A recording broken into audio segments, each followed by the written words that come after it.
Sir 3 ball में 18 run चाहिए। ये नामुमकिन है, हमसे नहीं हो पाएगा। सर मैं 3 छक्के मार सकता हूँ। ओ भिखारी, बड़े बड़े खिलाड़ियों से नहीं हो पाया और तू 3 छक्के मारेगा? सर मुझे एक मौका तो दो। ठीक है, अगर तूने 3 छक्के मारे तो मैं तुझे 10 करोड़ रुपए दूंगा। अगर तू 3 छक्के नहीं मार पाया तो तू मेरा जिंदगी भर गुलाम रहेगा। मुझे मंजूर है सर। शहर के बाहरी हिस्से में, जहां पक्की सड़क खत्म होती थी और कीचड़ भरी गलियां शुरू होती थीं, वहीं एक लड़का हर सुबह सबसे पहले दिखाई देता था।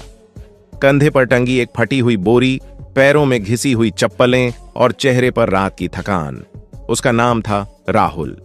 उम्र करीब 15 साल। राहुल कूड़ा बीनता था।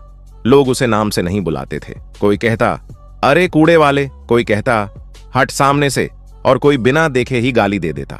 राहुल चुप रहता, न जवाब देता, न शिकायत करता, क्योंकि उसे पता था बोलने से पेट नहीं भरता। उसकी दुनिया बस एक छोटी सी झुग्गी तक सीमित थी। टीन की छत, दीवारों में दरारें और एक कोने में पड़ी उसकी मां। कई साल पहले पिता की एक एक्सीडेंट में मौत हो चुकी थी। मां तब से बीमार रहने लगी थी। दवाइयों का खर्च, घर का खर्च, सब राहुल के कंधों पर था। हर सुबह वह झुग्गी से निकलता, बोरी उठाता और शहर की गलियों में घूमने लगता।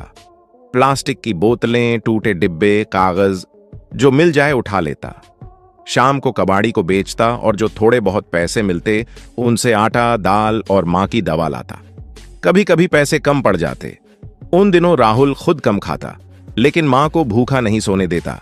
शहर के उसी इलाके में एक खुला मैदान था, मिट्टी का मैदान, चारों तरफ झाड़ियां और टूटी बाउंड्री।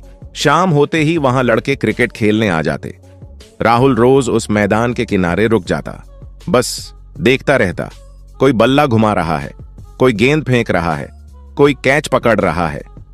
राहुल की आंखें चमकने लगतीं। उसे खुद नहीं पता था कि उसे क्रिकेट इतना क्यों पसंद है, बस दिल खिंच जाता था। एक दिन कूड़े के ढेर में उसे टूटी हुई टेनिस बॉल मिल गई। थोड़ी फटी हुई थी, लेकिन गेंद तो थी। राहुल ने उसे अपनी बोरी में संभाल कर रख लिया। उसी रात झुग्गी के बाहर पड़ी एक टूटी लकड़ी उठाई, उसे सीधा किया। वही उसका बल्ला बन गया। अगली शाम मैदान के पीछे दीवार के पास वह अकेला खड़ा था। उसने गेंद उछाली, दीवार से टकराई, वापस आई। राहुल ने लकड़ी घुमाई, धप्प, गेंद फिर दीवार से टकराई। उसके चेहरे पर हल्की सी मुस्कान आ गई। वह फिर से उछालता, फिर मारता। बार बार हाथ छिल गए, अंगुलियों में दर्द होने लगा, लेकिन राहुल नहीं रुका। उस दिन उसे पहली बार लगा कि वह सिर्फ कूड़ा बीनने वाला नहीं,